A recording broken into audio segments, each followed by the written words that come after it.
বানত আক্ৰান্ত যিখিনি অসহায় মানুহ হয়, যিখিনি অসহায় মানুহ সেইখিনিৰ কাষত আমি সামৰ্থ্য অনুযায়ী জাষ্ট আমি তাৰমানে এটা তাৰমানে থিয় হ'বৰ কাৰণে মানে চেষ্টা কৰিছোঁ এইখিনিয়ে। গতিকে চাওক, মানুহৰ বাবে আমাৰ ভূপেন হাজৰিকা ডাঙৰীয়াৰ এটা তাৰমানে তেখেতৰ শ্লোগান আছিলে, মানুহে মানুহৰ বাবে। আমি ইয়াতে কোনো ৰাজনীতিকৰণ নাই, সামৰ্থ্য অনুযায়ী আমি যিখিনি আমাৰ দ্বাৰা সম্ভৱ হৈছে আমি কৰিবলৈ কাৰণে আমি চেষ্টা কৰিছোঁ।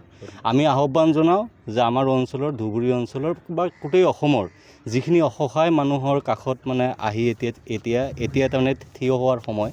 গতিকে আমাৰ নিচিনা সৰু সৰু মানুহে সকলোৱে যদি অলপকৈ আগবাঢ়ি আহে, নিশ্চয়কৈ এই সমস্যাৰ সময়ত এটা মানুহৰ ওচৰত এটা সকাহ হিচাপে আমি আহিবৰ কাৰণে আমি তাৰমানে চেষ্টা কৰিব পাৰোঁ।